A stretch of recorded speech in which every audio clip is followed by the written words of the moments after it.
growing up, Daddy didn't use straw. He used tobacco sticks. Why? Probably what was available. You know, left, you know, where we'd worked up our tobacco, and you just used the stalks, and it would have. It's just to keep the seeds in place. Yeah, and keep Okay. keep shade and just Okay. keep it moist. It's, It won't have the same texture as right there, probably at the same rate, so just about what we're lightly water the new seed beds daily. In most circumstances, we recommend infrequent deep watering, but in the case of new lawns, the goal is only to keep the shallow seed bed moist. So instead of watering for an hour, you're going to just want to get that top layer moist on a daily basis. You're not worried about, there's no roots to water, so you're not worried about watering deep. Continue with regular watering even after the sprouts appear. If you use a seed mix, different varieties will sprout at a different pace. The fescue may sprout ahead of the bluegrass or vice versa. Red fescue may sprout later than any of the others. Here's just an example of the straw with the seedlings coming up through the middle of it. And make sure when you buy your straw that it's, Sarah, what's the term for straw that doesn't have any seeds in it? Wheat seeds in it? Sterile, is it? Sterile as possible because you don't want to be growing wheat at the same time you're growing or hay at the same time you're growing your other grasses. So try to be careful what you get. Once the grass height reaches 4 inches, it's time to mow. Don't make the mistake of letting the grass too high. This will be more stressful on the grass. And that grass still has straw in it. Can you see it? Leave it there. I mean, it's eventually going to go away. It's not going to be as pretty as you would like it to be initially, but the straw will go away and it has good nutrients to it. Okay, now we're going to talk about maintaining the lawn that we've grown. Mowing. Mowing the proper height. The frequency of mowing is governed by the desired grass height and the growth, and by the amount of growth, which depends on the temperature, fertility, moisture conditions, season, and the natural growth rate of the grasses. In most instances, this may amount to a bi-weekly or weekly mowing. To maintain a high-quality lawn, turf grass should be cut as often enough not to cut more than a third of the leaf surface off at any particular time. I think with this past season, I found that mowing almost every 5 days because of the amount of moisture we had and rain that we had that was necessary before it got too long. Leaf clippings need to decompose when they are short. Clippings that remain on the lawn quickly decompose and release valuable nutrients. Fertilizer can be reduced by 20 to 30%. Rake and remove the clippings when the mowing is delayed. Collect clippings and be used as mulch around trees and shrubs and add to compost. Do not bag and dispose of yard waste in landfill. And I think it's a law in the state that you can't do that anymore. Dispose of your lawn waste in a landfill. Here's just some different characteristics of different lawns, lawn grasses. A quick question, does that law apply to other kinds of, like weeds you pull and so forth? I believe it does. I guess I live in Maggie Valley. Maggie Valley will want you to bag your landscape waste separately or place it separately than any other trash that you may have. I believe there's even signs on these various stations that you can go to drop that says don't put any landscaping in the bins and stuff like that. No landscaping. Yeah. Mowing height and weed control. I always find this interesting. Talking about look at each blade or plant of grass as a real plant or even as a tree. If you cut it too short, what are you doing? You see what do you have right here? It's a weed. And why is it going to flourish? Because it's getting all the sunlight because the grass is too short. Here you have a 4-inch grass, no sun getting through to here, no weeds. I typically keep my grass at 3.5 to 4 inches. I never have a weed problem in the grass. The landscapers will love to come in and cut it at 2 inches or lower because that means they may not have to come back for that 5-day turnaround or instead of a week turnaround. But it will be just like any other plant. You allow sunlight to get to the ground, a weed's going to grow. Here's another test farm. showing the various grasses at different heights. I know you can't really tell by the picture, but as the grass gets higher, the less of these, what are these weeds? Dandelions are growing up as you progressively get a higher mowing rate. Mowing height and root development. You can see that the higher you let it grow, the deeper your roots are going to grow also, which is important for drought conditions. This particular stand of grass is going to require a lot more watering than this, or this, because the roots go deeper. And some people don't like them 3.5 inches or 4 inches because the grass tends to lay on its side a little bit. But again, that's providing shade. It's still a healthy lawn.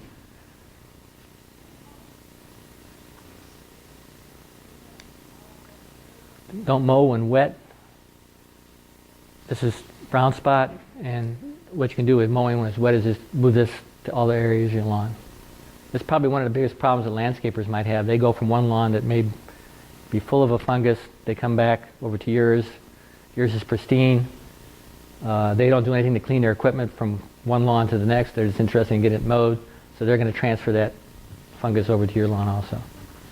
Are we near 20 minutes on that, Sarah? Have you been watching that? Okay. Okay. She's doing my job today, so I've got to keep her on the ball.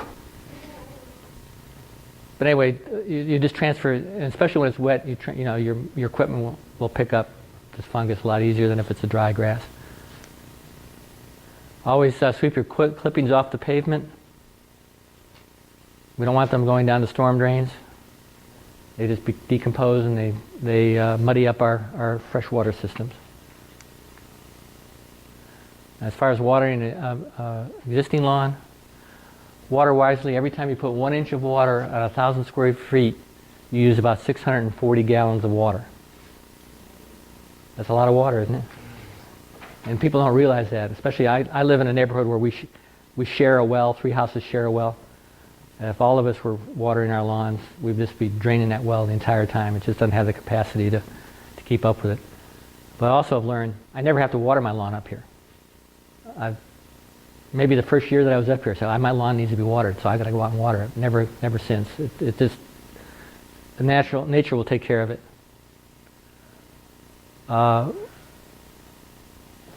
Water should be applied only when a reasonable portion of the lawn looks like it needs it. Alternative to irrigating is to allow the turf to grow semi-dormant to dormant. That would be in the June, July period of time when it's hottest out. Maybe into August, the grass might start to brown. It will come back as soon as if it rains that day, it'll come back. If it doesn't rain for a few weeks, and still it'll come back. Water established lawns to a depth of 6 to 8 inches to encourage deep rooting. Usually 1 inch of water per week was adequate. Ideally, this would be applied in one application. Apply 1/2 inch of water every 3 to 4 days is adequate for most situations also. Yes? How do you have water established lawns up to 6 to 8 inches if you're only putting in 1 inch of water per week? Well, that water will percolate down. It's not all going to sit on the surface. So 1 inch of water per week, you Yeah. can get down to 6 to 8 inches. Yeah, depending on soil conditions. I mean, if it's a hard soil, no, it's not going to happen. But this is a recommendation. If you've tilled that soil, like we talked about when that lawn was being prepared, we tilled it to a soil of 6 to 8 inches, correct? So that means that top layer of 6 to 8 inches should be relatively loose, and the water should percolate down through it.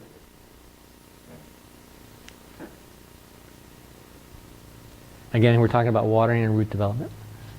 Deeper you can get that water, it's going to, as the top surfaces dry out, the bottom roots are going to be reaching for that water deeper and deeper, and you will get a more extended root system. Fertilizing and insect control. Again, soil test. Make a soil test on your lawns for every 2 to 3 years. See what the conditions are. Since I don't rake, I use a mulching mower, all my clippings go into the grass. I have not fertilized the grass either. It gets enough nitrogen, and other soil conditions have remained consistent enough that I really have not had to fertilize.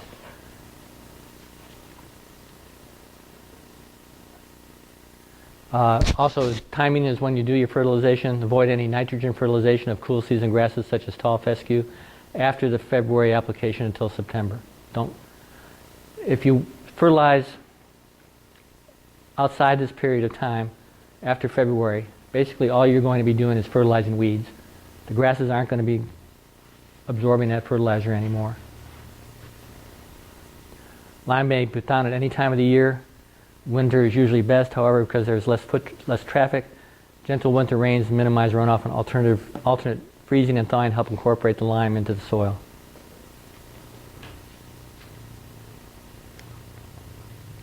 With using these dates, you may actually be fertilizing, and I have done it, fertilize on top of snow.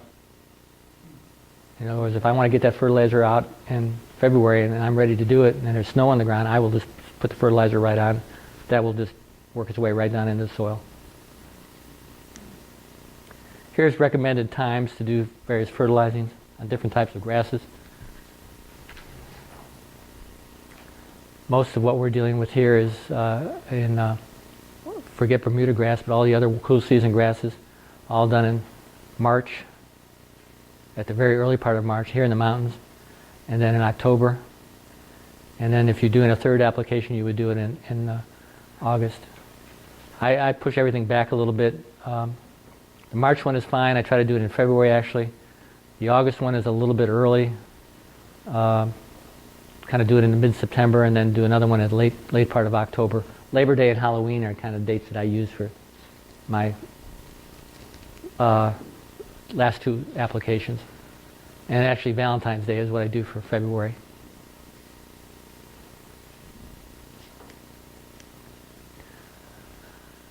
Fertilizing when too warm puts stress on the grass and forcing growth when the soil conditions are not optimum. Along with stress in the grass, you're feeding the weeds, which we just talked about. Also, moist conditions with excess nitrogen encourage that brown patch that we saw in that slide a few slides back.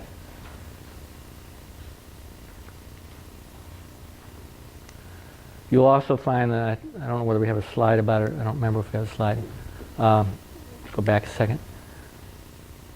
When you go into most garden centers, whether it be big box store, they will be selling fertilizer and broadleaf weed control in the same bag. My experience is that those two things are, if you put them all at the same time, you're either doing a disservice to the fertilizing, you're doing it at the wrong time, or you're doing a disservice to the broadleaf weed control because you're doing it at the wrong time. We talked already about when you do your fertilization is in the latter part of February, early March.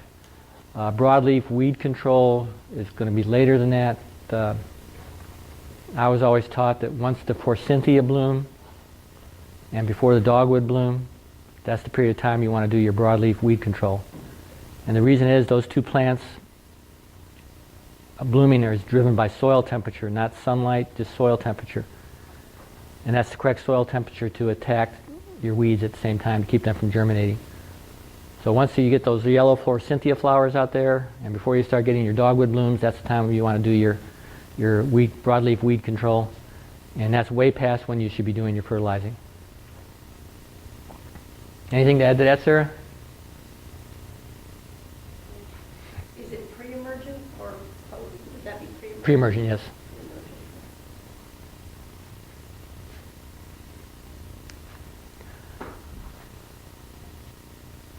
Insect control. The balanced use of all available control methods is called integrated pest management, and I think you still have a whole class on that, don't you? The idea is simple. All available prevention and weed control methods are used to keep pests from reaching damaging levels. Pesticides are only used when necessary. If chemical control is necessary, select the safest effective pesticide and follow the label recommendations. Chemicals should be applied when the pest is most susceptible. Treat only the areas in need and regard pesticide as only one of many tools available in lawn care.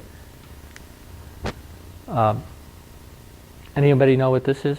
Or grubs? Okay, you can see the grubs here. It's real easy to determine that. You can just basically go up and pull the grass back, and you look at, and you literally can pull the grass back, and you'll see the grubs here in the lawn. Bad if you snap it on the ground. I think it just kind of boiled out of the ground. Really? I don't know what it was, but it was amazing. Well, what's that, moldy spore or moldy? That draws them out. I don't know if it draws them out or not, but I need lots of heavy rain. yeah. skunks will also draw them out. Of course, they'll do a lot of other damage too. But here's this kind of typical life cycle of a grub, and this is what do these grubs turn into up here? You learned that last week. Japanese beetles. So that's these grubs here. Here's their early stages, and they work their way up to the surface. They turn their little bodies into these Japanese beetles, and they lay their eggs, and down they come and go through the whole cycle again. What do you think the best time to treat these would be? Yeah. So, you know, starting maybe in June, July, and into August, maybe even a little in September, that's when you would want to have your most effective treatment for the grubs, is when they're in the surface. May, June. Well, latter part of May, June, July, August, probably a period of time that you want to treat. That doesn't mean that you can't treat for other insects at other times of the year, but if you really have a grub issue, and they're you can see that they're showing up as June bugs in June and July, then you know you've got an issue. Grubs also will attract other pests such as moles. I found that when I had a mole issue in the lawn, once I took care of the grub issue, the moles kind of went elsewhere, because the moles are what? Meat eaters. And so they're looking for food and meat in the ground, so they'll be attracted by a population of moles, of grubs. Soils are subject to heavy traffic, are prone to compaction. Coring will alleviate this condition. A device named a core aerator will remove soil cores. Coring should be accomplished when the lawn is actively growing so that it can recover from any injury. Core cool season grasses in the fall or early spring.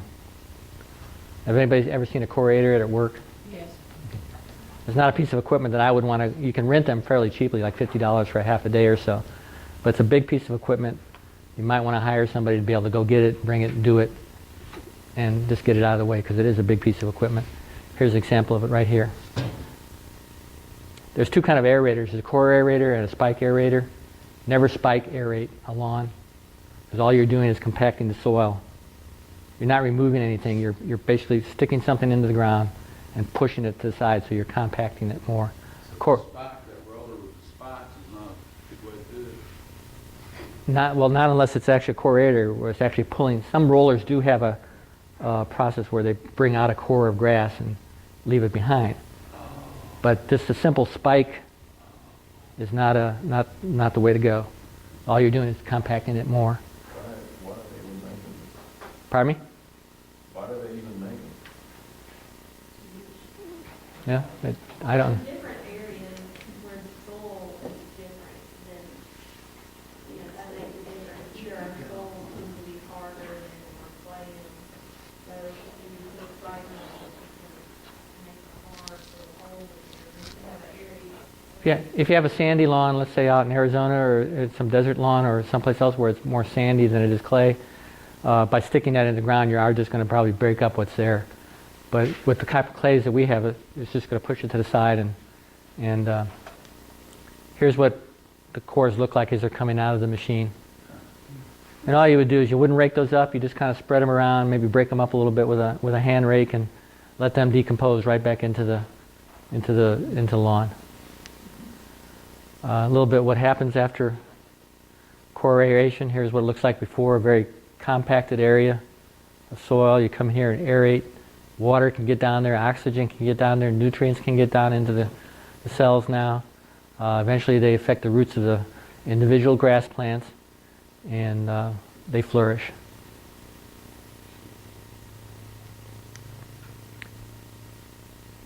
I ask this question every year, what might have caused this?